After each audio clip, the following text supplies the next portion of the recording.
Boa noite a todos. Na última semana, confirma aí para mim, nós paramos a aula em preparações de epóxidos. E aí nós falamos do primeiro método de preparação, né? E aí ficou faltando o segundo método, tá certo? Então tá bom.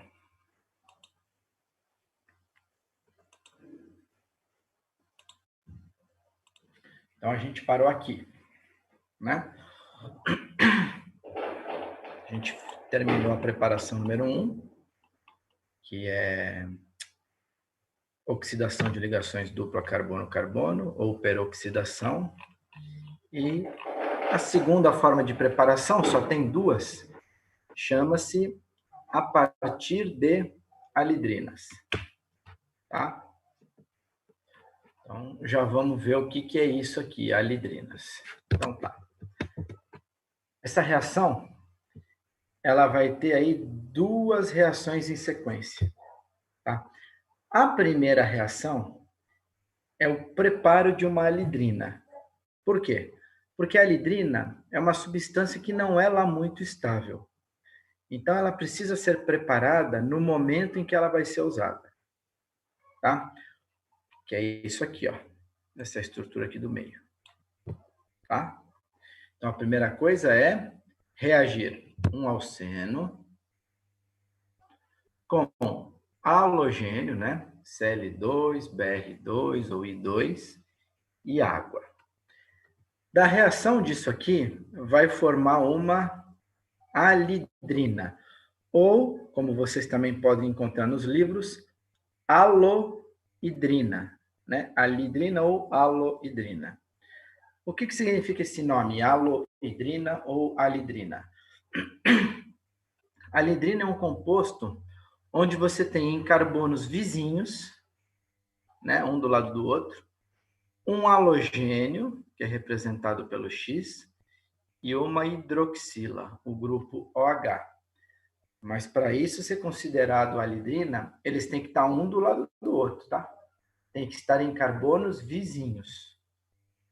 Então, essa primeira reaçãozinha aqui, ó, simplesmente é como é que eu preparo a alidrina, tá? Porque ela não vem pronta, você não compra isso pronto, você faz isso na hora da reação. A segunda etapa, né, isso aqui, ó, isso sim é a etapa da preparação do epóxito. Então, alidrinas em meio básico aquoso, né, hidróxido de sódio, hidróxido de potássio dissolvido em água, convertem alidrinas em epóxito, tá?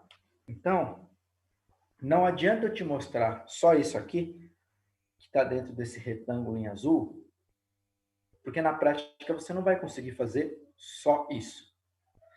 Primeiro você vai ter que pegar um alceno, o halogênio e água e preparar a alidrina. Essa alidrina pronta, na própria reação que você acabou de prepará-la, você acrescenta a base em meio aquoso e aí a alidrina rapidamente é convertida em epóxido. Tá bom? Então aqui, ó, embaixo, eu pus um exemplo sem mecanismo. E na página 4, eu vou mostrar o exemplo com o mecanismo. Tá? Então, primeira etapa, primeira reação. Alceno mais Br2 mais água. Tá? O bromo, né, do Br2 entrou no carbono menos estável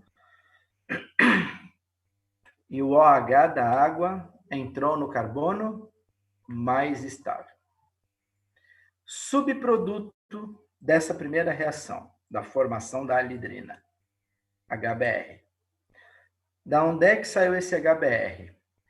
Da água, nós usamos o OH da água, então sobrou o H+. E Br2, nós utilizamos um dos bromos, então sobrou o outro, Br-. Então, o subproduto dessa primeira reação é HBr. Tá? E isso aqui, a anidrina. Aqui só tem um detalhe que a gente vai ver depois no mecanismo que é importante, que não pode trocar, que foi o que eu falei agora há pouco. O halogênio vai se ligar no carbono menos estável e a água, né, o OH da água, vai entrar no carbono mais estável. Essa regra sempre vai ser seguida. Tá? Você não pode inverter. Você não pode pôr o bromo aqui no meio e o OH na ponta. Ah, mas depois vai dar certo, vai fazer um epóxi do mesmo jeito, é verdade. Depois daria para fazer um epóxi do mesmo jeito. O problema é que isso não acontece nessa primeira reação. Nessa primeira reação, obrigatoriamente o bromo vai para o menos estável e o OH vai para o mais estável. Tá? Deixa eu fechar aqui que abriu uma aba no meu computador. Deixa eu ver se eu consigo abrir o chat aqui.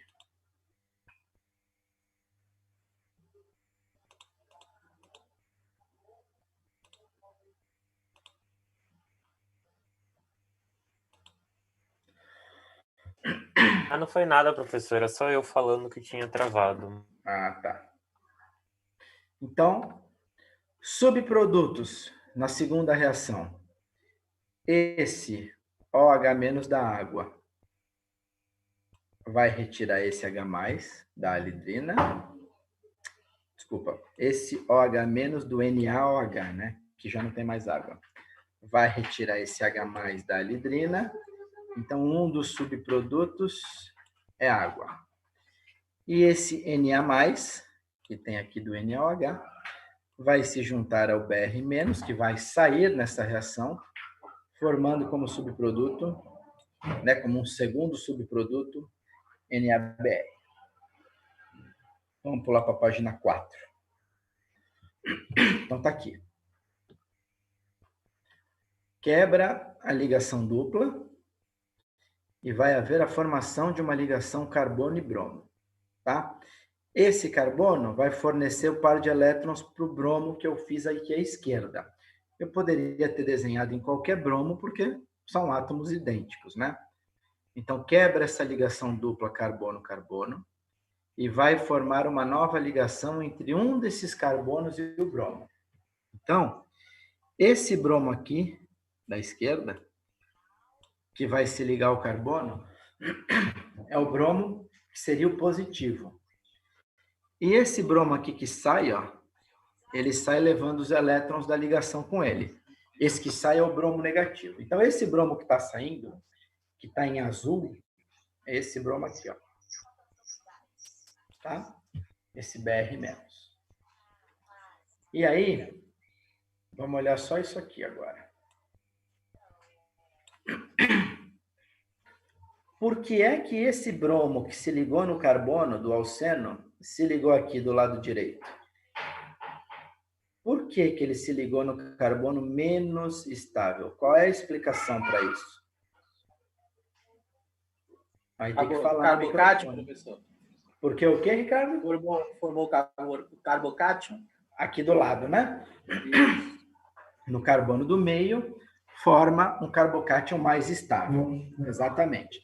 Então, o bromo liga no menos estável, porque aqui no meio forma o carbocátion mais estável. Ótimo. Aí, o que eu desenhei aqui para o lado? O que essa setinha com duas pontas representa mesmo?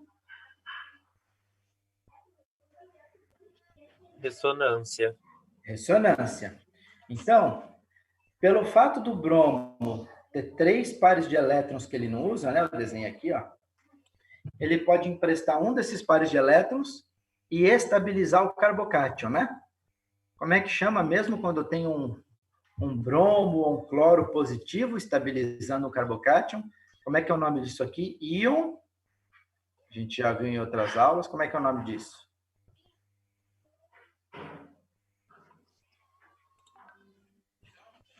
Deixa eu ler aqui um pouquinho. Como é que é o nome daquilo? Quando o bromo ou o cloro, não importa, estabiliza o carbocátion. E aquela carga positiva vai para o bromo. depois quebra aquela ligação, né? Forma o triângulo, quebra e a carga positiva volta para o carbono. Então, existem as estruturas de ressonância. Forma o íon bromônio. Se fosse o cloro, seria íon clorônio, e assim por diante, né? Então, aquela estrutura de ressonância que aparece ali serve para estabilizar o carbocátion e, consequentemente, isso impede a ocorrência de rearranjo, né? Caso tivesse uma ramificação, em teoria, poderia acontecer um rearranjo de carbocátion. Mas, deixa eu colocar lá de volta. Mas, pelo fato do bromo estabilizar essa carga positiva, formando aqui em azul o íon bromônio, isso impede a ocorrência de rearranjo. Tá? Então, o bromo se liga no carbono da ponta, formando ali no meio um carbocátion mais estável. Consequentemente, esse carbocátion é estabilizado pelo bromo, né, formando aquela estrutura de ressonância, o íon bromônio, que estabiliza a carga e impede a ocorrência de um rearranjo de carbocátion. Tá bom. E a água, né, lembrando que na primeira reação é bromo e água, a água vai se ligar ao carbocátion mais estável, né? Vai se ligar nesse carbono do meio aqui. Tá? Esse carbono estava positivo. Ele vai ganhar um elétron do oxigênio da água. Com que carga que ele vai ficar? Se ele estava positivo e está ganhando um elétron. Qual vai ser a carga desse carbono aqui? Ó? Neutro. Neutro. Vai ficar neutro. E esse oxigênio, que está neutro, né? Ó, a água, neutro, ele está dando um elétron para o carbono. Que carga que ele vai ficar? Negativa? Não. Não. Positiva? Positiva. Quem perde elétron fica... É que ele está negativo, né? Não, ele não está negativo, ele está neutro. Ele está neutro. Ele está né? estável, ele está Verdade. neutro. Aí ele está dando um elétron, ele vai ficar positivo. Verdade. Então, daqui, vem para cá, ó. Para cá. Esse carbono do meio ficou estável, ganhou um elétron. E esse oxigênio que deu um elétron ficou positivo. Tá? O que falta para finalizar a formação da anidrina? Está faltando pouco. Esse bromo negativo, que saiu aqui em cima, na primeira etapa, vem aqui e remove um H+. Né? O bromo negativo tira um H+, forma HBr, que é o subproduto, e o par de elétrons da ligação oxigênio-hidrogênio volta para o oxigênio. Então, agora está todo mundo estável e eu tenho aqui a minha anidrina. Eu tinha falado na página anterior para vocês se atentarem a esse detalhe, que o bromo vai se ligar no carbono menos estável e o OH da água no carbono mais estável. Deu para entender por que o bromo se ligou na ponta e o OH da água foi para o meio? A explicação está aqui, ó. A explicação está na formação do carbocátion mais estável, que logo em seguida é estabilizado pelo bromo. Tá? Então a água poderia atacar essa estrutura aqui, ó? Sim, a água poderia atacar essa estrutura. Em qual dos carbonos a água atacaria? No do meio, né? Onde é o carbono mais estável. A água atacaria aqui e o bromo viria para a ponta. Tá? Então, qual dessas duas estruturas deve aparecer mais? Provavelmente a da direita. Né? Essa aqui deve contribuir mais. Como é que você sabe? Pelo fato de não acontecer rearranjo nessa reação. Então, essa estrutura de ressonância da direita deve ser mais importante do que a da esquerda. Tá? Então, tudo isso foi só para mostrar a anidrina. Então, sempre que você fizer a anidrina, você vai colocar o halogênio no carbono menos estável e a hidroxila, que vem da água, né, o OH, no carbono mais estável. Certo? Professor, não tem nada, tipo assim, de SN1, SN2, não, né? Tipo, Aqui parece, não. Parece um SN1. Não. Só aparece o quê, Gabriel? Parece um ASN1, porque forma o carbocátion etapa. Não, mas Gabriel, para ser SN1, SN1 significa substituição, certo? Isso, eu viajei nesse negócio. Se fosse substituição, teria que ter saído alguém para depois entrar a água, né? Isso aqui não é uma substituição. É um mecanismo que eu estou quebrando a ligação dupla. Então, eu não posso dizer que isso é substituição. Tá? Então, vou pegar a lidrina, que eu acabei de fazer, vou repeti-la aqui embaixo. Está aqui, ó. A lidrina está aqui. Certo? Então, de novo, o que é uma alidrina? É um composto que possui um halogênio, daí vem o nome halo, e uma hidroxila em carbonos vizinhos. Tá? Dá para ver aqui, dentro desse retângulo em azul, eu vou tirar o azul, que acho que atrapalha. Dá para ver que tem um monte de seta pequenininha que eu fiz em vermelho? Vocês conseguem enxergar aqui, ó? Consigo, professor. 3 setinhas Sim. bem pequenas em vermelho. Então, Sim. por que eu fiz esse monte de seta? Para representar uma coisa. Quem é mais eletronegativo? Vamos começar daqui, ó. Quem é mais eletronegativo? Bromo ou carbono? Bromo. Bromo. Então, dá para perceber que a seta sai do carbono e vai para o bromo? Dá para enxergar isso? Sim. Dá. Sim. Dá? Então, o bromo está puxando elétron do carbono, pelo fato dele ser mais eletronegativo. Tá bom. Então, esse carbono vai ficar com densidade positiva, não é isso? Esse CH2? Sim. Sim. Aí, o que ele faz? Ele puxa elétron do carbono vizinho a ele. O bromo puxa elétron dele, ele puxa elétron do carbono vizinho, para tentar se estabilizar. Aí, quem é que vai ficar com densidade positiva? O carbono do meio. Aí, o que o carbono do meio faz? Ele vai puxar elétron do oxigênio para ele, para tentar se estabilizar. E o oxigênio vai puxar elétron do hidrogênio. Você percebeu que isso é uma reação em cascata? O bromo puxa elétron do CH2. O CH2 puxa elétron do CH. O CH puxa elétron do O e o O puxa elétron do H. Tá bom. Por que você fez tudo isso? Só para explicar que esse hidrogênio aqui é um hidrogênio com relativa acidez. Ele tem uma acidez relativamente boa. E é isso que permite que uma base, como o NaOH, tire esse H+ daqui. Porque olha só, uma alidrina, pessoal, não é parecido com um álcool?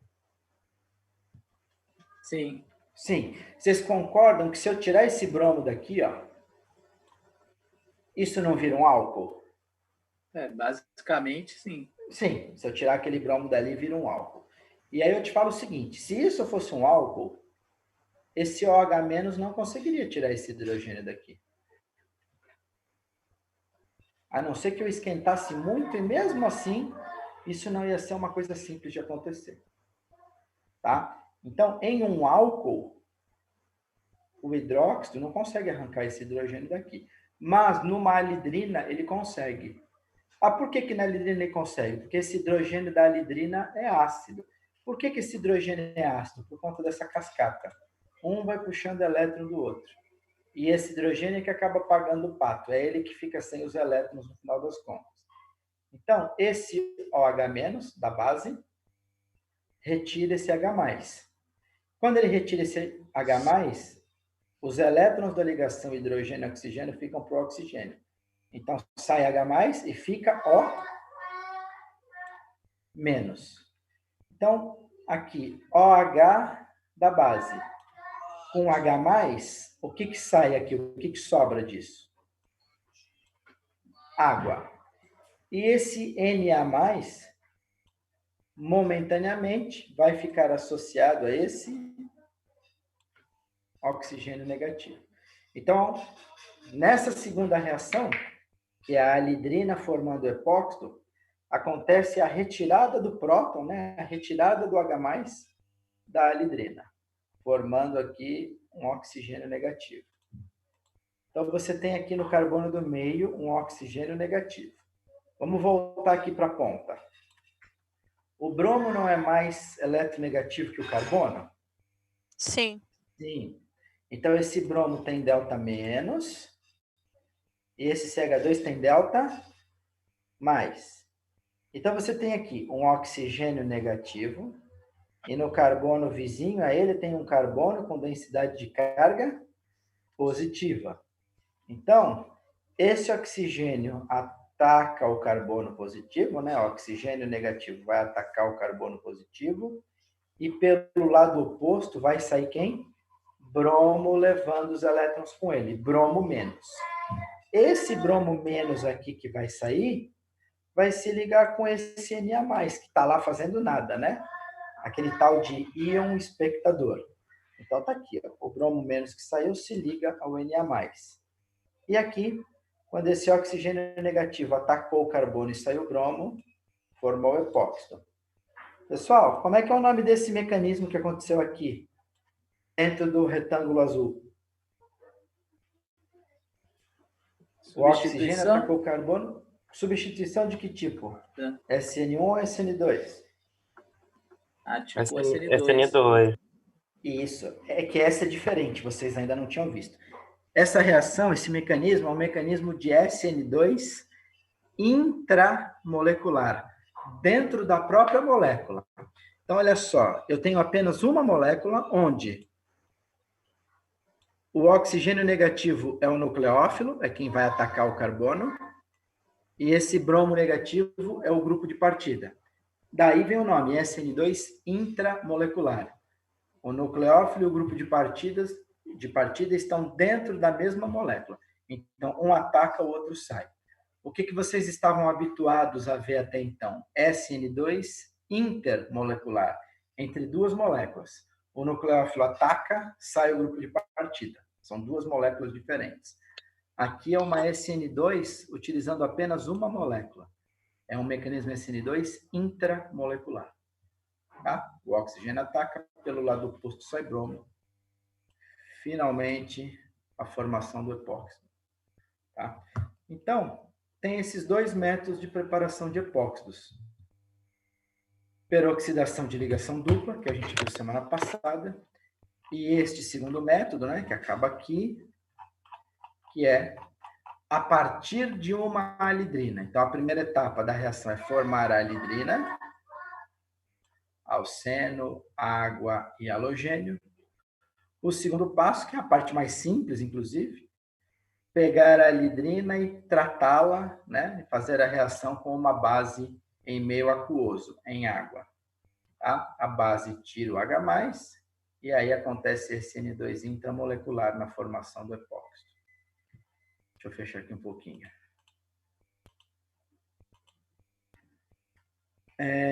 Dúvidas, perguntas? Alguma dúvida sobre essa reação de alidrinas?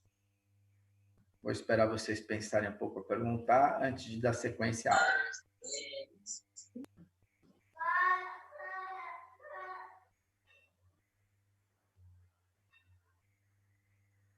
Não? Ninguém quer perguntar nada?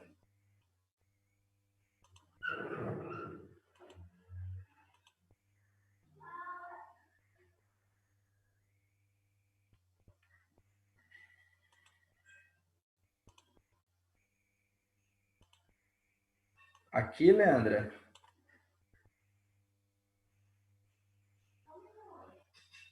Isso, professor. Na hora que eu tirei esse H+ daqui, quem faz isso? A base, né? Então, para formar um epóxido, você precisa pegar a alidrina e tratar com uma base. Na hora que você tirou aquele H+ daqui, gerou um oxigênio negativo. Então, você tem aquele oxigênio negativo e do lado dele você tem aquele carbono com densidade de carga positiva. Por que esse carbono tem densidade de carga positiva? Porque ele está ligado ao bromo, que é mais eletronegativo do que ele. Então, é uma SN2 intramolecular. O oxigênio negativo vai formar a ligação com o carbono, né? Ele está negativo, o carbono tem densidade positiva, ele fecha, forma a ligação covalente com o carbono. Só que aí o carbono ficaria com 5 ligações. Não pode, né? O oxigênio está só com uma. Então, ele fazendo duas, ele se estabiliza. Então, quando ele forma a ligação com o carbono não pode ficar com 5, ele expulsa o bromo. Sai o bromo negativo aqui. Então, professor, o bromo sai porque o oxigênio vai atacar o carbono. O carbono nunca pode ficar com 5, né? Por isso que o bromo precisa sair. Quando o oxigênio faz essa ligação com o sódio, ele não teria que se estabilizar, professor, ficar neutro? Essa ligação é iônica, não é covalente. Ah, tá, entendi. O sódio aí é o espectador, aí ligação iônica é fraquinha, né? Entre uma ligação iônica e uma... Na verdade, o correto nem é chamar de ligação iônica, né? É uma interação entre os átomos, é uma atração eletrostática.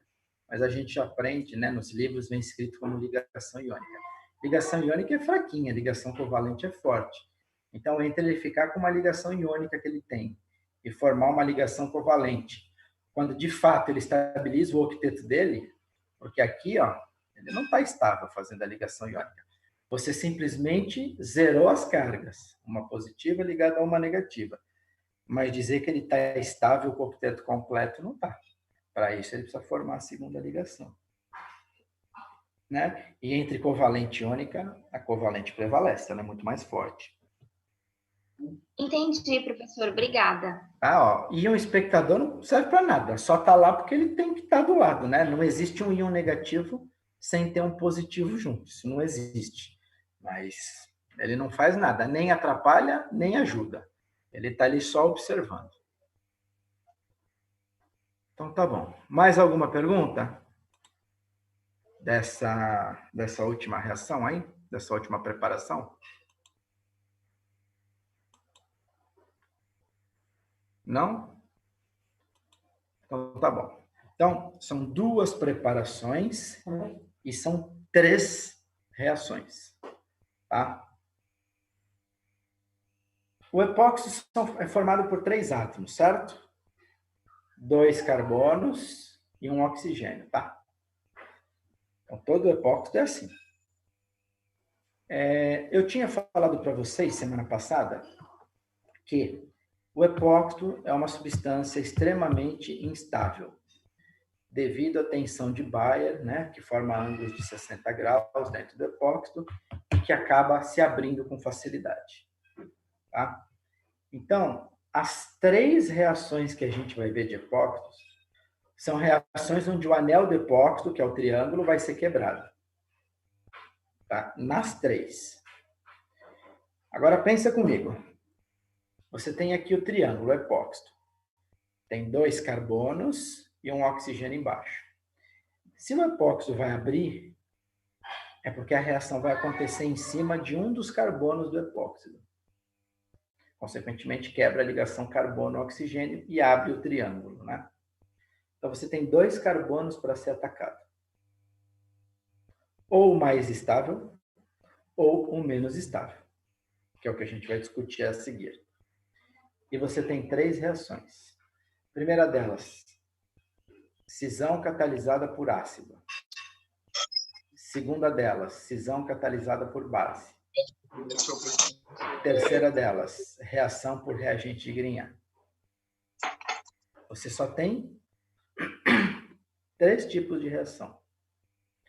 Só que você só tem 2 tipos de carbono, o mais estável e o menos estável do epóxi. Portanto, uma das reações vai acontecer a quebra do epóxi no carbono menos estável. Na outra reação, vai acontecer a quebra do epóxi no carbono mais estável. E o terceiro tipo? O terceiro tipo, pessoal, vai ter um mecanismo parecido com uma das 2 primeiras. Porque se só tem o carbono menos estável e o mais estável, e você tem 3 tipos de reações diferentes, numa delas, a quebra do epóxi vai ser no carbono menos estável. Na outra delas, a quebra vai ser no carbono mais estável. E a terceira, ou vai ser no menos ou vai ser no mais. Vai ser semelhante a um desses 2 mecanismos. Claro que eu não vou acabar com tudo isso hoje, isso demora um pouquinho até eu explicar, a gente vai acabar semana que vem. Então, vamos tentar lembrar do que a gente vai falar hoje, porque semana que vem é a nossa última aula, e aí a gente vai fazer essa comparação. Se a reação proporcional à quebra no carbono mais estável ou no menos estável. Tá bom? Vamos colocar agora a página 5. Aqui, ó. Primeira reação. Primeira reação do epóxido, dos epóxidos, chama cisão catalisada por um ácido. O que é cisão mesmo, pessoal? O que significa a palavra cisão?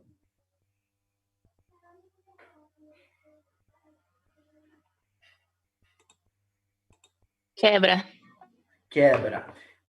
Hoje eu não estou conseguindo abrir o chat de jeito nenhum enquanto eu estou nessa tela. Vocês vão precisar falar comigo.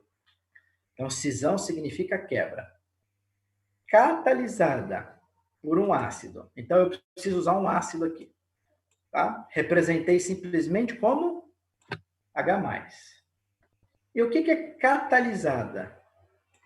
Catalisada significa que o ácido, que neste primeiro caso é o catalisador, ele vai entrar no começo da reação e no final ele vai sair novamente. Então, vai entrar ácido no começo e sai ácido no final. Tá bom? Então, cisão catalisada por ácido. A reação acontece em 2 etapas. Na primeira etapa, o par de elétrons do oxigênio do epóxito, ele tem 2 pares de elétrons que ele não usa, vai formar uma ligação com o H+. Da onde que é esse H+? Do ácido, do catalisador. Tá? Depois aqui embaixo tem o exemplo. Eu coloquei aqui simplesmente H+. E aí, nós temos aqui, ó, essa segunda estrutura, o epóxido protonado. Por que tem esse nome, epóxido protonado? Porque o epóxido ganhou um H+. E o nome do H+ é próton. A gente chama o átomo de hidrogênio positivo de próton. Então, esse epóxido se ligou a um próton, a um H+. Então, ele virou um epóxido protonado. Tá? Então, esse nome, epóxido protonado, é porque ele se ligou a um H+. Esse H+ era um hidrogênio positivo. E ele vai ganhar um elétron do oxigênio. Como é que vai ficar a carga desse hidrogênio, pessoal? Ele era positivo e vai ganhar um elétron do oxigênio. Como é que vai ficar a carga dele? Tá neutra. Vai ficar neutro, está aqui embaixo. Ó. Vai ficar neutro. Esse oxigênio era neutro. Ele tinha 2 pares de elétrons. Ele usou um par de elétrons para formar uma ligação com o hidrogênio. Então, ele deu um elétron para o hidrogênio. Com que carga que ele vai ficar? Positiva. Positiva. Aqui, ó. O oxigênio fica positivo. Pessoal, o epóxido por si só não é uma estrutura instável? Sim. O epóxido por si só já é um anel instável. O que acontece se você submete o epóxido a um catalisador ácido? Ó, quando você forma o epóxido protonado, ele torna-se ainda mais instável. Ou seja, a reação com ele fica ainda mais fácil. Porque você está acrescentando numa estrutura que já é instável, você está acrescentando um H+, um ácido, fazendo com que esse epóxido fique ainda mais instável. Então, essa catálise ácida só vai facilitar a reação de quebra desse epóxido. Tá? Pelo fato do epóxido já ser um anel instável, você acrescenta um H+, ele torna-se mais instável ainda, mais suscetível a uma quebra, que é o que vai acontecer agora aqui na próxima etapa, né, que eu estou chamando aqui de Z2 pontos base, só que a conexão vai cair em uns 20 segundos, eu vou esperar cair para a gente retornar, para eu poder continuar a explicação, tá? Senão eu vou parar no meio, é pior. Então,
Então, vamos lá. Vou botar de volta aquela imagem. Então, está aqui. Então, retomando. A catálise ácida serve apenas para protonar o epóxito, deixá-lo ainda mais reativo. Na sequência, uma base, chamei de Z2 pontos. Tá? Uma base é uma substância que tenha par de elétron ou carga negativa que possa formar uma ligação. Na sequência, vem uma base, ataca um dos dois carbonos, que é o que a gente vai discutir, e aí quebra, né? Faz a abertura do epóxito. Então, aqui, eu coloquei a base entrando no carbono à esquerda, mas aí não dá para saber quem é quem. A gente vai ver isso no exemplo, tá? A base ataca o carbono, ocorre o rompimento, a abertura do epóxito, formando isso aqui, ó. Né? Um grupo hidroxila e o grupo Z, que é a base que você usou.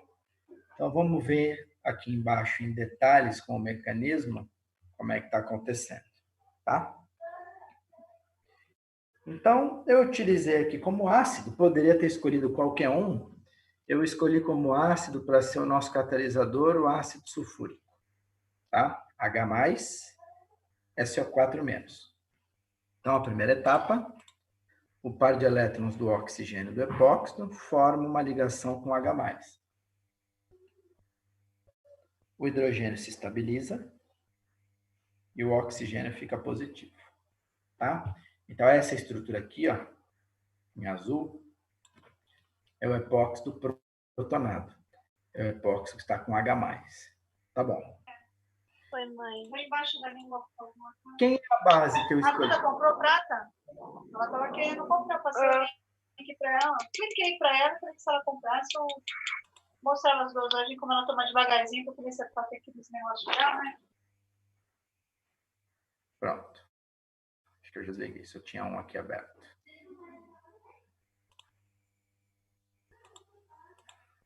Pronto. Então, escolhi como base aqui, ó, a molécula da amônia, NH3. Por que a amônia é uma base? Porque o nitrogênio tem aqui o par de elétrons que ele não usa.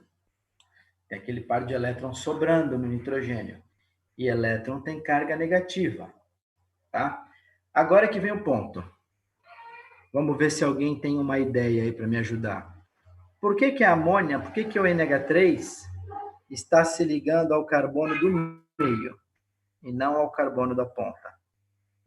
Por que ó, o NH3 vai ligar no carbono do meio, vai quebrar essa ligação aqui, ó, carbono oxigênio, e o grupo OH vai ficar na ponta da cadeia.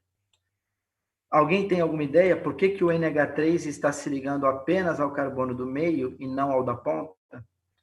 Alguém teria uma sugestão? Formar o carbocátion mais fácil, professor? Ficar com a carga mais positiva? Aqui é quase isso, Ricardo, porque aqui não tem carbocátion, né? Ainda não tem. Não tem carbocátion, e nem vai ter. Na verdade, ó, a carga positiva aqui fica no oxigênio. Então, não é um carbocátion, é um oxigênio positivo. Mas o que você falou não está tudo errado, não. O que você falou tem uma parte certa. Deixa eu fechar aqui, porque tem alguém escrevendo alguma coisa e eu não consigo ler. Por quê? Por que aquele NH3 está atacando o carbono do meio apenas? Ali não é um carbocátion, mas vamos pensar um negócio. O epóxido é uma estrutura instável. E aí você acrescentou um ácido. Você deixou esse epóxido mais reativo ainda. Você deixou esse epóxido mais suscetível à quebra. Certo? Então, essa estrutura aqui do meio, agora eu vou ter que voltar lá. Essa estrutura do meio, pessoal, ela já é bastante instável. Tá? Pelo fato de ter entrado o H+ do ácido, ela tornou-se muito instável. E aí, o que acontece? Presta atenção na frase, porque isso não é muito simples de entender.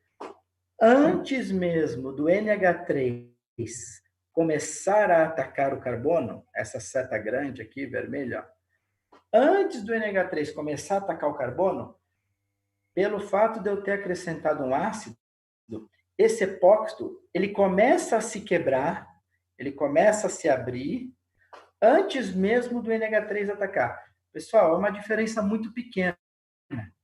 Tá? É uma diferença muito pequena de tempo, mas foi observado que ele já começa a se quebrar antes do NH3 atacar. E o que acontece se essa ligação carbono-oxigênio começa a se quebrar antes? Começa a formar Ricardo, começa a formar um pseudocarbocátion. Não é um carbocátion de verdade. Pseudocarbocátion é um falso carbocátion. Tá? Então, a catálise ácida faz com que o epóxito comece lentamente a se abrir, formando um pseudocarbocátion. É como se fosse um carbocátion. E aí você me diz o seguinte: em qual desses dois carbonos forma um carbocátion mais estável? No do meio ou no da ponta? No do meio. No do meio, que é secundário, né? Secundário. E na ponta é primário. Por isso que o NH3 ataca o carbono do meio, que é mais estável, formaria o carbocátion mais estável. Então, aí, de fato, não é um carbocátion de verdade.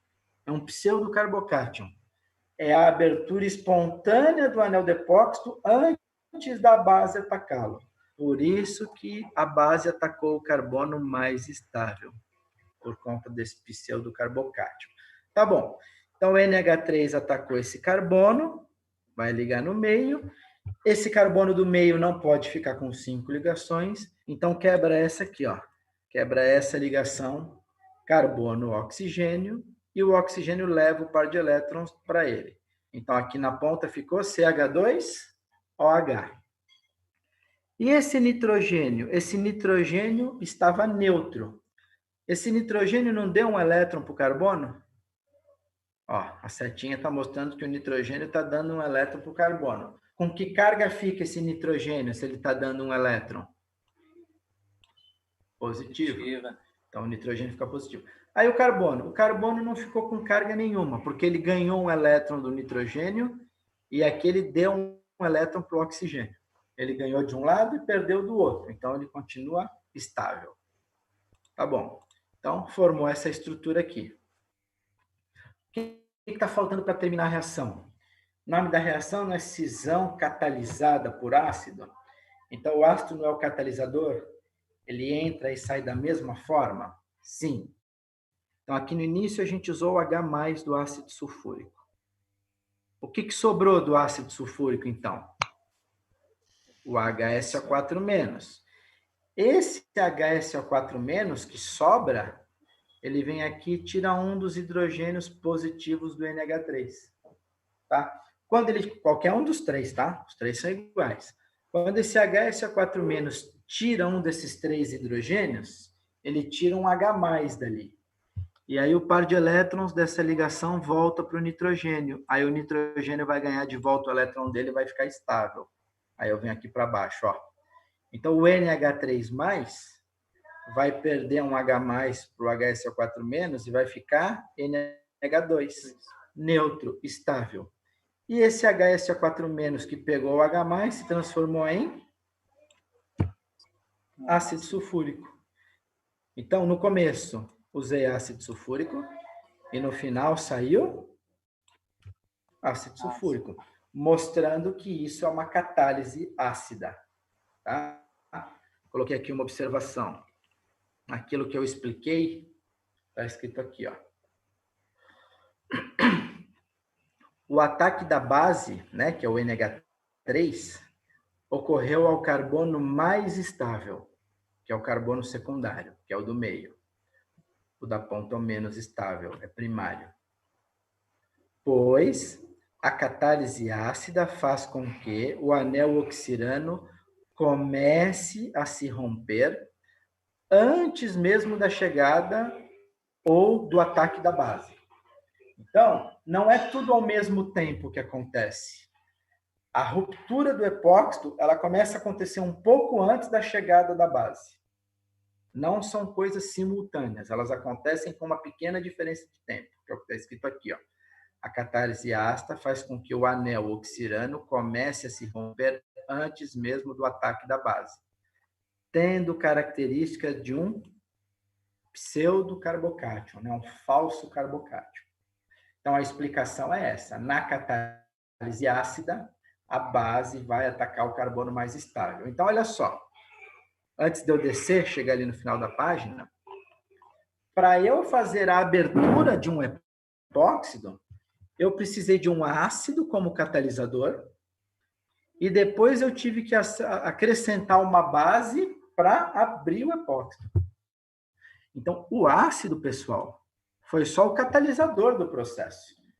Vai lá ver o nome, cisão catalisada por ácido. Quem é que de fato quebrou o epóxido? A base. Aí no segundo passo você acrescenta uma base qualquer, é essa base que abre o anel oxirano, o epóxido. Coloquei aqui no final da página alguns exemplos, tá? Não são todos, tá bom? Tem muito mais do que está aí, né? Então, olha só, bases são substâncias que têm ou par de elétrons ou carga negativa. Então, a água funciona como uma base, porque o oxigênio tem par de elétrons. O álcool funciona como uma base, porque o oxigênio tem par de elétrons. O enxofre funciona como uma base, porque o enxofre tem par de elétrons. Bromo negativo, iodo negativo, OH-, né? Hidróxido é uma base. Pessoal, o que vocês acham? O que é mais forte? Uma base que tem apenas par de elétrons livre ou uma base que tem carga negativa? Qual das duas você acha que é uma base mais forte? A que tem carga negativa, A professor. que tem carga negativa. Certamente a que tem carga negativa. Porém, Gabriel, as bases mais fracas, aquelas que só têm pares de elétrons, né? Essas aqui, ó. As bases mais fracas também têm força suficiente para abrir um epóxido, tá? Pelo fato dele já ter um catalisador ácido e esse rompimento do epóxido começar a se iniciar com a catálise ácida, mesmo antes da chegada da base. Tá. Então, não precisa ser uma base extremamente forte. A catálise ácida já aumentou a reatividade do epóxido. Uma base fraca é capaz de abri-lo. Então, não precisa ser uma base forte, não. Tanto que eu escolhi uma fraca, né? Escolhi NH3, par de elétrons, tá? Então, a própria catálise ácida já se encarregou disso, de tornar o epóxido mais reativo e facilitar a sua abertura. É para isso que serve a catálise ácida aí, tá? Gente, vou pedir para vocês falarem, não estou conseguindo abrir. Quem quer perguntar, que escreveu alguma coisa no chat? Professor Fiel, então o produto final dessa reação, ele pode variar? Porque Claro. dependendo da base que eu utilizar. Sim, sim. Ó, o que ele sempre vai ter? Um grupo OH. Um grupo OH sempre vai ter. Por quê? Porque todo epóxido tem um oxigênio, né? Então, esse grupo OH, que você está vendo aqui em azul, esse oxigênio é proveniente do epóxido, aqui do início. Então, obrigatoriamente, sempre que você fizer a abertura de um epóxido, seja nessa reação 1 ou na 2 e na 3, em todas as reações que a gente vai estudar de epóxido, quando ele abrir, vai formar uma hidroxila, independentemente da reação. O outro grupo, que nesse caso aqui é o NH2, né? Está aqui no meio, depende da base que eu utilizar. Tá? Então, toda abertura de epóxido vai gerar um grupo OH, uma hidroxila. Aí o outro grupo que vai ter nele depende da base utilizada. É sempre assim? É sempre assim. Professor, se eu tivesse reagido com NaOH, como é que ficaria essa ligação onde está o NH2? Ficaria NaO?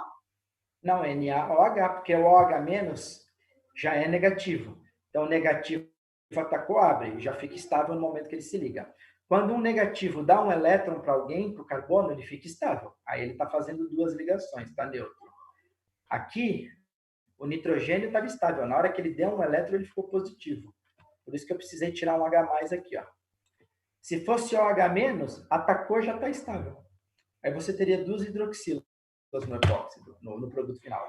Teria um OH aqui em cima e um OH aqui embaixo.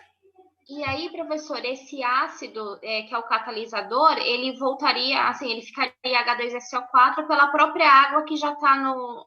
eu não entendi, professor, seria isso? ele voltaria a ser H2SO4 no final, porque ele não ia estar tirando o hidrogênio lá da base, né? Isso, mas aí ele pode formar esse equilíbrio com a água da reação. Ah, tá. Um equilíbrio ácido-água, HSO4 menos água. Mas assim, você não vai ver isso acontecer que você falou, tá? Isso que você falou, nessa situação é impossível. Por quê, Leandra? Você não está usando ácido sulfúrico como Sim. catalisador? Se você puser NaOH, o OH- não vai reagir com o epóxido protonado, ele vai reagir com o ácido sulfúrico. Vai ser uma reação ácido-base, sal e água vai formar. Então, isso que você falou, colocar uma base forte no meio de uma reação que é uma catálise ácida com ácido forte, a base forte vai reagir com ácido forte, em vez de reagir com epóxido. Então, isso que você está falando não teria como acontecer nessa situação. O que você falou, usar NaOH, só é possível numa cisão catalisada por base, que é a nossa próxima reação. Ah, entendi, professor. Não tem então, como. Você está usando um ácido como catalisador, aí quer pôr uma base forte, a base vai reagir com o ácido e vai neutralizar. Não vai acontecer nada. Ah, essa amônia aqui é uma base fraca. É uma base fraca. Ela pode reagir com o ácido sulfúrico? Pode.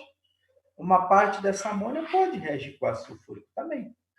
Mas como ela é uma base fraca, né, que a gente chama de nucleófilo mole, ela tem facilidade em abrir o epóxito.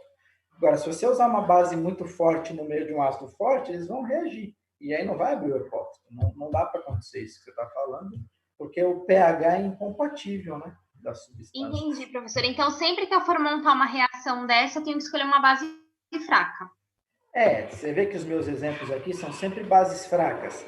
Mesmo aqui, ó, bromo menos e menos, apesar de terem carga negativa, eles nem são considerados básicos, né? Eles são considerados nucleófilos.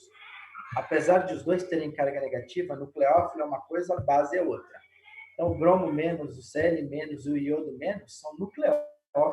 Eles nem são considerados como bases, eles são nucleófilos. Tá? Não tem nenhuma base forte aqui, ó. Então, um OH- seria totalmente desaconselhável usar nessa situação. Não vai dar do jeito que a gente está querendo que aconteça.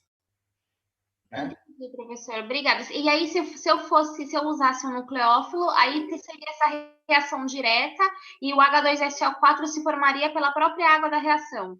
Isso, porque essa reação é feita em água, né? Uhum. Essa reação aqui, você coloca a água, o epóxito e o ácido são dissolvidos em água. Sim. Mas lembrando de uma outra coisa, Leandra. Então, por exemplo, esse Br-, né, ele estaria ligado em alguma coisa. Por exemplo, poderia ser um HBr. Né? Esse Br- pode vir de um HBr. É um nucleófilo fraco, Br-. Então, o ácido sulfúrico protona e o Br- do HBr ataca.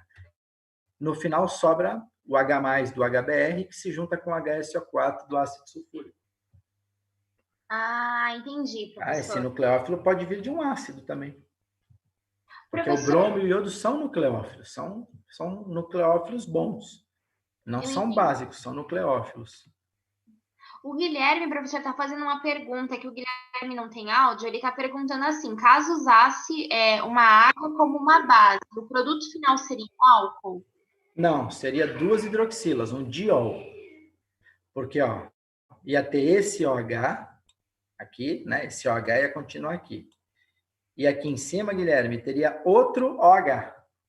Então, seria OH e OH. Aí não é álcool, é diol, né? 2 hidroxilas. O que é parecido com álcool, sim. É um diol, 2 hidroxilas. Professor, Oi? então, é que eu não entendi quando você falou, se eu usasse, por exemplo, um iodo ali, ele não poderia estar sozinho, ele teria que estar com... Não existe ninguém negativo sem alguém positivo ligado a ele. Não existe carga negativa ou carga positiva sozinha. Toda carga negativa é acompanhada de uma positiva ou vice-versa. Né? Então, que nem aqui eu estou mostrando quem é a base. A base é o Br-, mas esse Br- vem acompanhado de quem? De um Na+, de um K+, de um H+. Ele tem que vir acompanhado de alguém. Né? Não existe bromo sozinho e iodo sozinho. E quem se ligaria lá seria o bromo, então? Sim, o negativo. Ó. Quem tem os elétrons ou a carga negativa. Sim. Aqui, né? Você está falando aqui, na segunda parte da Isso, reação. que ali no segundo carbono, quem se ligaria ali seria o bromo. Isso, o Ficaria bromo por cima. menos o iodo é. Primeiro você vai usar um ácido forte como catalisador. Sim. E depois, se você usasse HBr, por exemplo, o bromo menos é que atacaria aqui. Sempre o negativo. O negativo ou o par de elétrons, né? Cloro, bromo, iodo. Só que o cloro é um nucleófilo fraco. Bromo e iodo são nucleófilos melhores. Por isso que o cloro nem apareceu aí. Tá? O cloro não é um bom nucleófilo. O bromo e o iodo são bons nucleófilos. Entendi. Mais alguma pergunta, pessoal? Aqui acabou. Página 5 acabou. A cisão catalisada por ácido.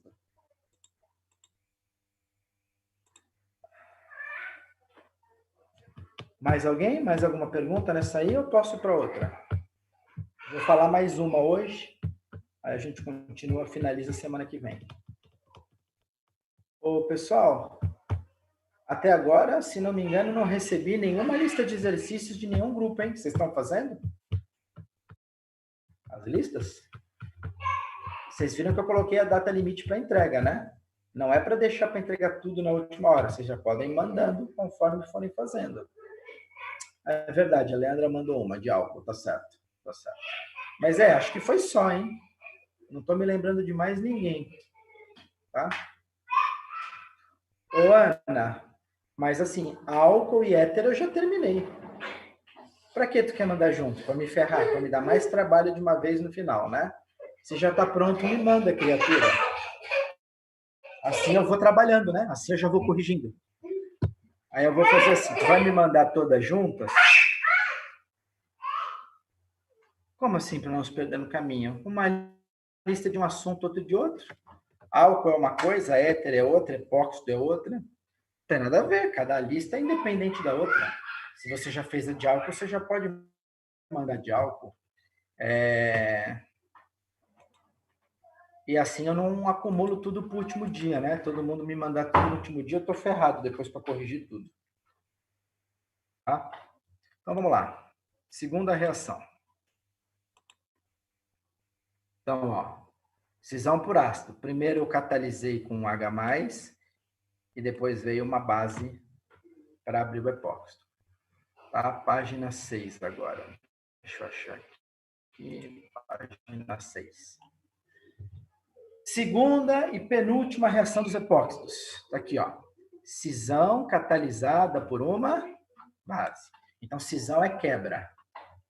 E quem é que vai catalisar essa quebra? Uma base. Então, tá aqui, ó.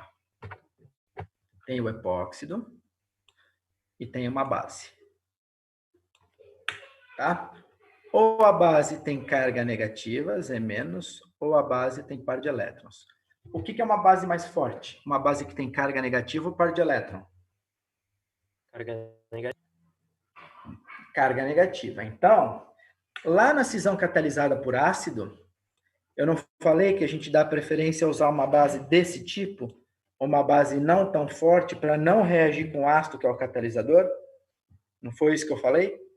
Sim. Sim.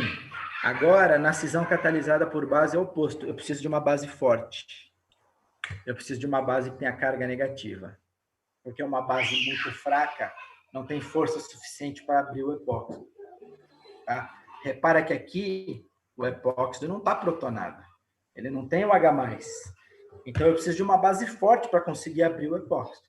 Mesmo que o epóxido não é uma estrutura tão estável assim. Tá? Então, na cisão catalisada por base... Professor. Oi.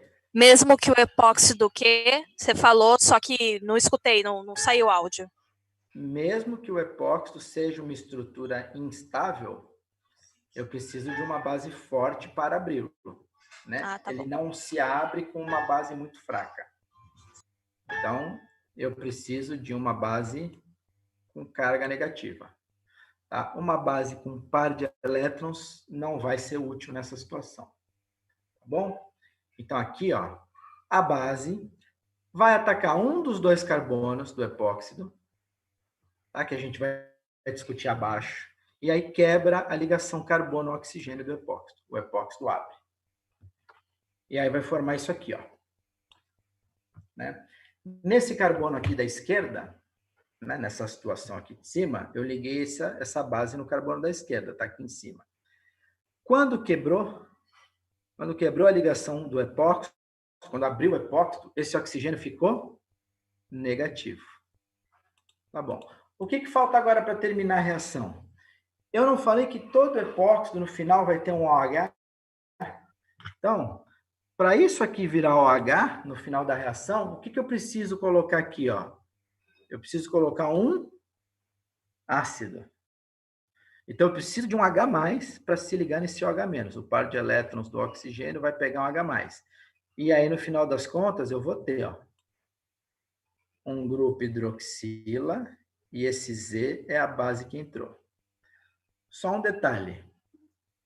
Isso aqui, esse ácido que eu vou usar, pessoal, não é qualquer ácido. Tá aqui, ó. Ácido conjugado da base. Isso é novidade. Pelo menos eu nunca falei isso para vocês. Não sei se vocês aprenderam isso com o Orsatti ano passado, né? Em ácidos e bases conjugadas. Nunca perguntei isso para ele também. Mas comigo, certamente, é a primeira vez que eu estou falando. Né? Seguinte. O que é um ácido conjugado de uma base? Então, vamos dar uma olhada. A base nisso aqui, ó. A base não é Z-. O ácido conjugado dessa base, basta você acrescentar H+ a essa base. Então, se a base é Z-, o ácido conjugado dessa base é HZ.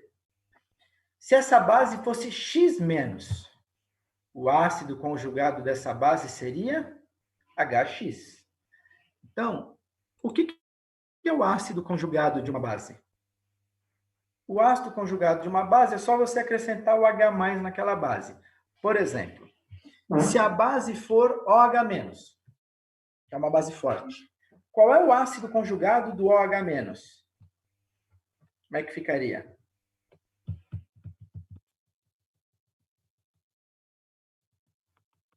Água.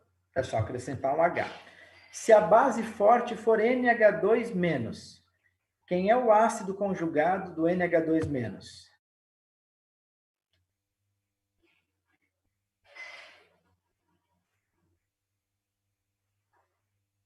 É só acrescentar um H+, vai virar NH3. Então, pessoal, lá no final, quando aparece ácido, não é qualquer ácido. É o ácido conjugado daquela base. E isso é lá da química geral, são os conceitos de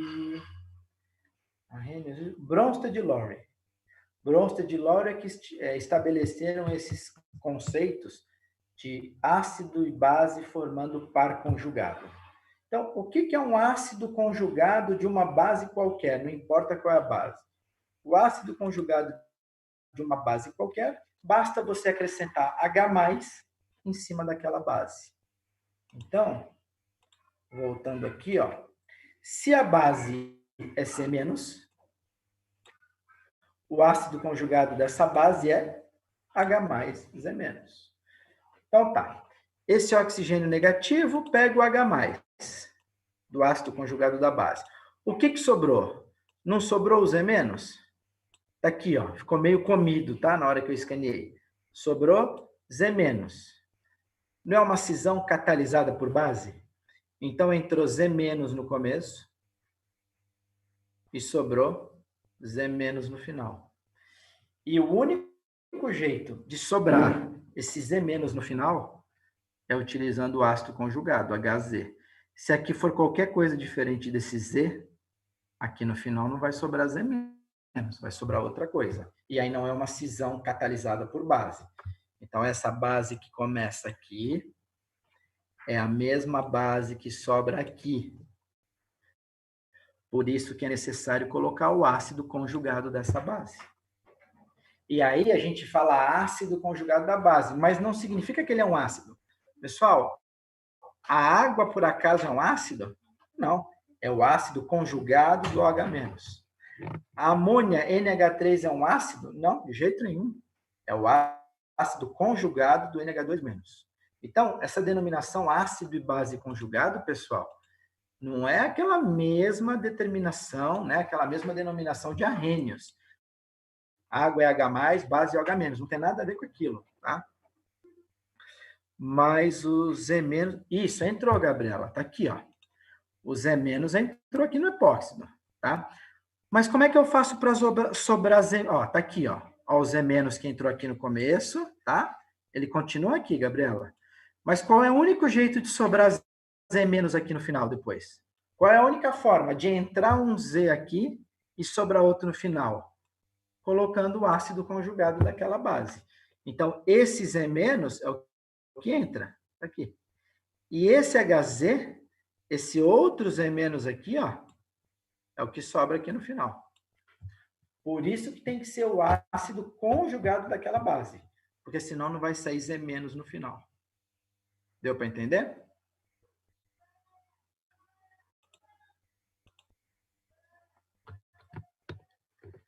Então tá, vamos ver o mecanismo.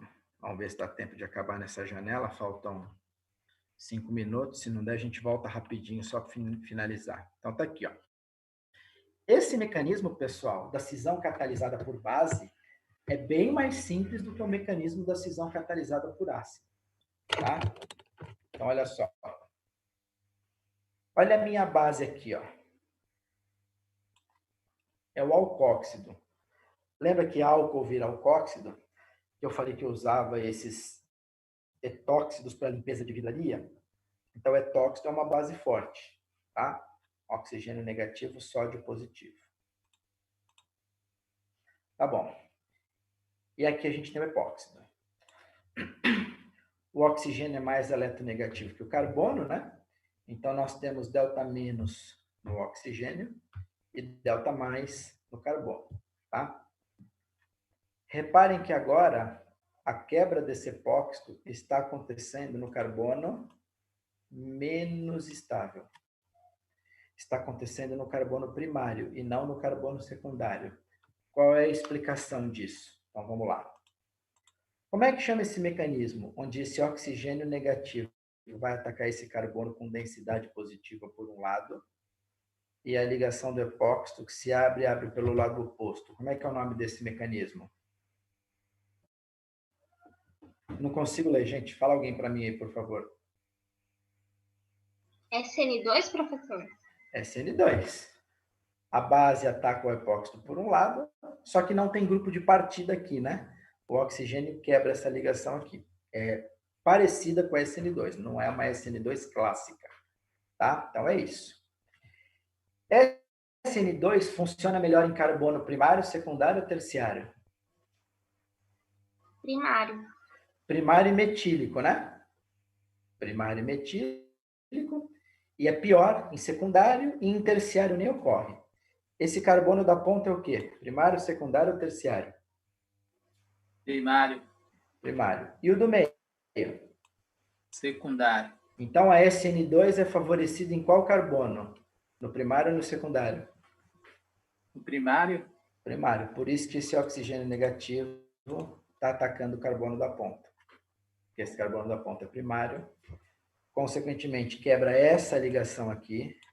Né? O carbono não pode ficar com 5 ligações. Quebra essa ligação. E esse oxigênio fica com um par de elétrons. Fica O-. Momentaneamente, ele fica ligado a esse sódio positivo, que veio daqui, né? Da base. Tá bom. E para finalizar a reação? Para finalizar a reação, eu preciso que esse O- vire OH. E aí que vem a história do ácido conjugado. Então, a minha base era CH3, CH2O. Era a minha base. Qual é o ácido conjugado desta base? Acrescenta um H+ ali no lugar do Na+. Então, o ácido conjugado dessa base será CH3, CH2OH. Está aqui, ó. Tá aqui em cima da seta. CH3, CH2OH. Então, para que serve isso que está aí dentro do retângulo azul? Para que serve esse ácido conjugado? Esse ácido conjugado daquela base só tem uma função, só serve para uma coisa. É isso aqui, ó. A finalidade dele é doar o H+. Então, esse oxigênio negativo vai pegar o H+ do ácido conjugado daquela base, tá? E aí não vai sobrar isso aqui, ó, CH3, CH2O-. Então, tá aqui, ó.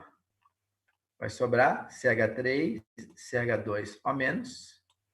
E esse sódio que estava aqui, no final, volta lá para o oxigênio negativo. Então, dá uma olhada. Essa base que eu usei no começo, não é a mesma base que eu tenho aqui no final?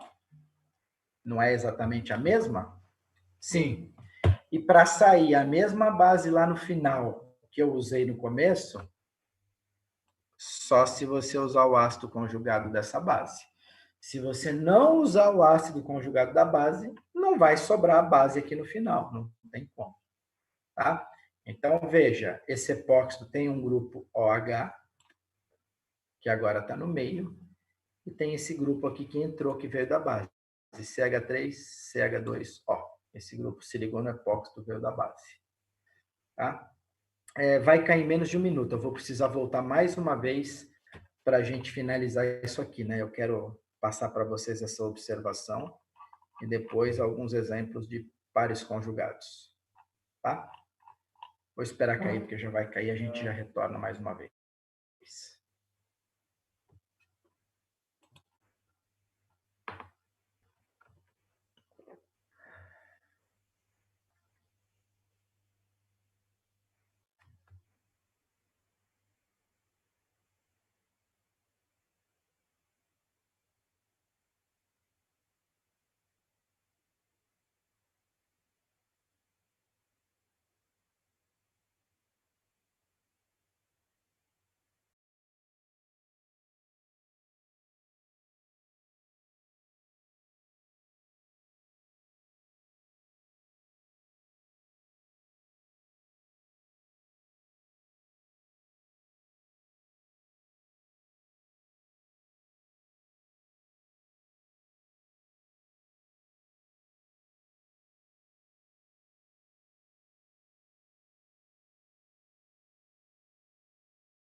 Então, finalizar aquela ali, e aí a gente vai fazer uma comparação entre a cisão por ácido e a cisão por base, para finalizar isso aqui hoje. Observação. Né? Deixa eu deixar isso aqui, isso assim tá bom. O ataque da base ocorreu no carbono menos estável do anel oxirano, que é esse aqui da ponta, ó. Carbono delta+, oxigênio delta-. Então, o ataque da base aconteceu no carbono menos estável do oxirano, carbono primário, por um mecanismo... Aqui, pessoal, eu escrevi clássico, mas, na verdade, não é clássico, porque não sai um grupo de partida, né? Esse oxigênio não se desliga da molécula, ele apenas quebra uma ligação e abre o epóxido. Então, não é uma SN2 clássico, não, que nem eu escrevi aqui. É uma SN2. O clássico é quando algum grupo sai da molécula. Tá? É parecido. Tá? Então, só desconsidera o clássico. Alguns exemplos só. Bases fortes, que seriam indicadas nessa reação. Hidróxido, porque o que importa é o OH-, né? Não é o Na. Alcóxido, que é o oxigênio ligativo ligado em carbono. Amideto, que é nitrogênio negativo. Todas essas bases são fortes.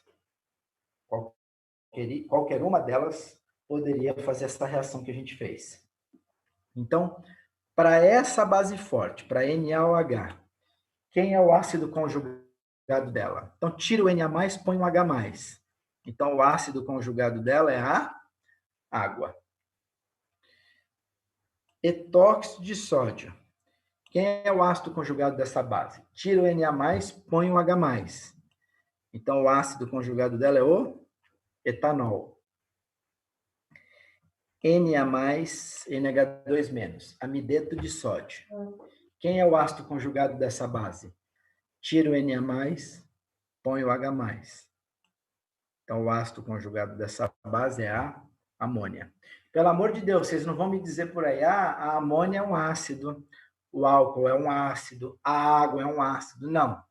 A água é o ácido conjugado do OH-. Aí tudo bem, pelo conceito de Bronsted e Lowry. O etanol é o ácido conjugado do etóxido. A amônia é o ácido conjugado do amideto. Então, quando você fala em ácido e base conjugados, você tem que falar quem é em relação a quem. Senão você vai falar por aí, nossa, eu aprendi hoje na aula que a amônia é um ácido. Vamos falar, teu professor é louco. A água é um ácido. Vamos falar, piorou. Então, a água é o ácido conjugado do OH-. Então, cuidado, hein? Está escrito aqui, ó, bases fortes e os seus respectivos ácidos conjugados. Claro que se eu mudar a base, muda o ácido conjugado. Tá? Quando eu terminar de falar, eu vou abrir para vocês perguntarem de novo. Então, vamos fazer uma comparação assim agora. Aqui, ó. Cisão catalisada por ácido. Então, vamos voltar. São duas etapas, né? Primeiro entrou o H+. Quando entrou o H+, quebrou o epóxido? Não. Aí vem a base. No segundo momento, a base abre o epóxido. Tá? Duas etapas. Olha como é que terminou. ZOH. Tá? Primeiro, protona, não quebra o epóxido. Vem a base, quebra. Cisão catalisada por ácido. Primeiro vem o ácido, depois vem a base. E na cisão catalisada por base? Primeiro vem a base, depois vem o ácido conjugado. A ordem é invertida. Então, lembra disso. Cisão catalisada por ácido. Quem é que entra na primeira etapa? O ácido. Quando o ácido entra, ele quebra o epóxido? Não. Segunda etapa, entra a base. Quando a base entra, quebra o epóxido? Quebra. Aí forma OH de um lado, Z do outro. Cisão catalisada por base é o oposto. Quem entra primeiro se a cisão é catalisada por base? A base. Então, a base entra primeiro. Quando a base entra na primeira etapa, ela quebra o epóxido? Quebra. Quebrou. Para que serve o ácido conjugado no final? Só para fornecer o H+, e virar o H. Olha aqui, ó, não formou Z e OH do mesmo jeito que aqui, ó. Ai, fechei sem querer. Peraí. Deixa eu abrir de novo.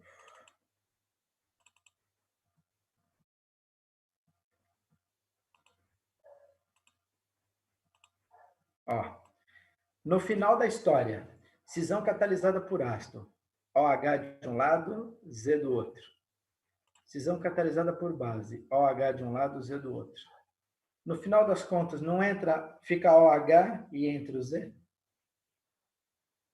Então, vamos ver de novo. Na cisão por ácido, primeiro entra o ácido. O ácido quebra o epóxido? Não. O ácido serve para fornecer o H+ para o oxigênio. Quem é que quebra o epóxido? A base, no segundo momento. Cisão catalisada por base, é o oposto. A base entra primeiro. Ela quebra? Quebra. Você já viu na cisão catalisada por ácido. A base é que quebra o epóxido. Tá bom. E o que acontece no segundo momento? Acrescento o ácido conjugado. Para que serve o ácido conjugado? Só para fornecer o H+. Então, só para finalizar essas duas quebras. A cisão catalisada por ácido é o inverso da cisão catalisada por base. Na cisão catalisada por ácido, quem entra primeiro é o ácido. O ácido quebra o epóxido? Não. Na segunda etapa, entra a base e quebra o epóxido. Na cisão catalisada por base é o oposto. Quem entra primeiro? A base. Ela quebra o epóxido? Quebra. Na segunda etapa, entra o ácido. Para que serve o ácido? Só para fornecer o H+ para o oxigênio negativo. Então, a ordem dos acontecimentos é invertida. Da cisão por ácido, da cisão por base. Agora, quem é o responsável pela abertura do epóxido? Sempre a base. A base é que vai quebrar o epóxido. O ácido, pessoal, está lá para fornecer o H+ para o oxigênio. Para aquele oxigênio virar OH. Tá? Então, na próxima semana, quando a gente for falar da reação número 3, que eu nem pus aí na tela hoje, que é a última, a reação número 3, deixa eu fechar aqui um pouquinho. A reação número 3, ou ela vai ser semelhante à primeira, a cisão por ácido, ou ela vai ser semelhante à segunda, a reação por base. O mecanismo dela vai seguir um dos dois mecanismos, ou da cisão por ácido, ou da cisão por base. Então, eu vou pedir para vocês, é só uma reação, né? Em 5 minutos você lê. Dá uma lida na última página, na página 7, e aí no começo da aula que vem, na próxima terça, eu vou perguntar, e aí, pessoal, leram? A reação com reagente de Grignard, ela é semelhante à cisão catalisada por ácido ou por base? Como é que você vai analisar isso? Você vai ver em que momento que o epóxido é aberto. Se o epóxido for aberto no primeiro momento, é um mecanismo semelhante à cisão por base. Se o epóxido for aberto no segundo momento, é um mecanismo semelhante à cisão por ácido. Tá? Então, deem uma lida, não é para fazer isso agora, né? Deem uma lida depois, e aí compara com a cisão por ácido e com a cisão por base. A reação número 3, ela vai ser parecida com uma das duas. Ela vai seguir o mesmo modelo de uma das duas. Tá? Então, eu vou parar por aqui. Na semana que vem, a gente vai finalizar essa reação número 3, que é a última que está faltando. E aí, se tiver alguma dúvida de algum exercício, a gente pode aproveitar e tirar dúvida. Tirar dúvida não é que eu vou resolver o exercício para vocês, tá? Eu vou tirar dúvida. Vou orientar, não vou resolver o exercício. Tá bom? Então, quem tem alguma dúvida, pode perguntar. A explicação acabou. Vamos às dúvidas antes de encerrar a aula.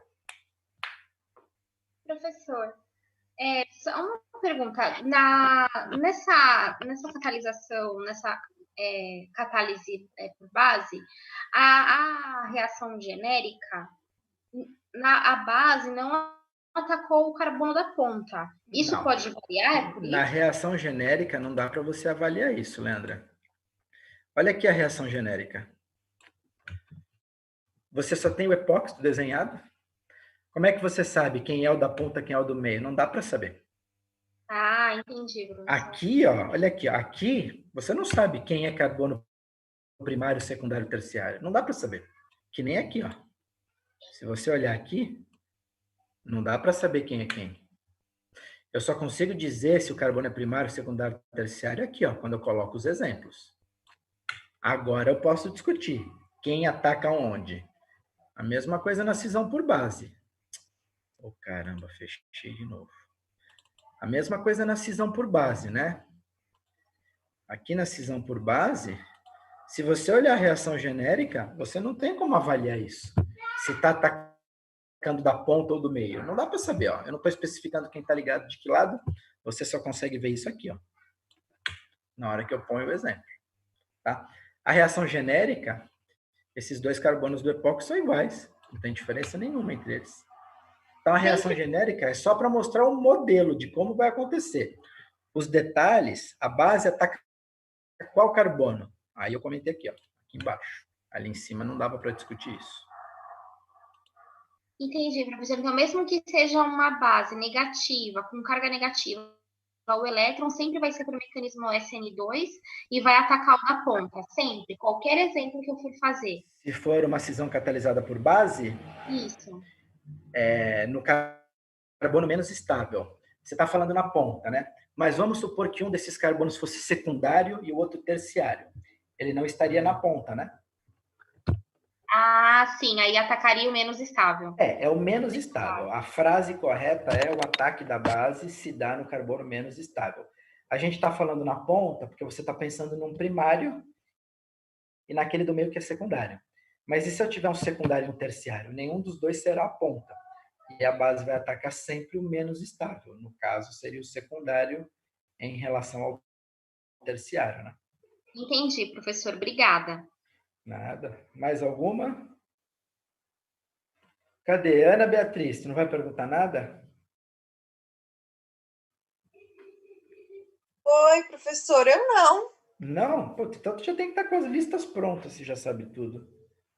Ai, professor, me matei nessas listas aí. É mesmo? Fiquei 4 horas para fazer 3 questões. Foi pouco. Achei que tu ia ficar 4 dias. 4 horas tá bom, pô. Professor, eu vim olhar o mecanismo 3. Não é o mecanismo, Peraí, né? O jeito de fazer o mecanismo 3 ou a reação número 3? a reação número 3, isso aí. Certo, certo. E ela começa com com um ácido e termina com uma base, é isso? Não. Tô olhando, tô tentando entender ainda. Peraí, que ácido você tá vendo aí? Tem aqui H+, e o X- do lado. No começo? Ai, Jesus, calma, eu tô olhando errado. Não. Agora que eu vi. Na reação número 3, não tem isso não. Eu nem tô com ela aberta no meu computador, mas eu tenho certeza que não é isso. O HX Não, aparece no final da reação. eu olhei agora embaixo, tá certo, no exemplo. Ah, bom. É MGBR, começa. Isso. Agora eu achei. RMGBR. Isso. Agora sim. Só isso Então, mesmo, pra ter certeza. aí depois você vê com calma para comparar com qual das duas ela se assemelha. Bom, Tá? Mais alguém quer perguntar alguma coisa?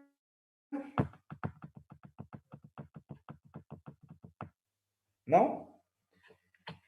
Então tá bom, pessoal.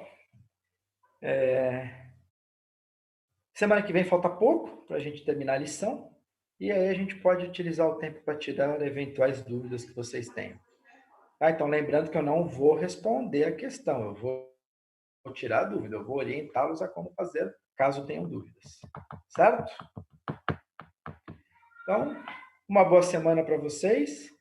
Quando for lá para sexta, sábado, eu posto no material didático o link da nossa reunião da semana que vem. Tá bom, pessoal? Obrigado aí pela presença. Tenham uma boa semana. Até a próxima terça. Tchau, tchau.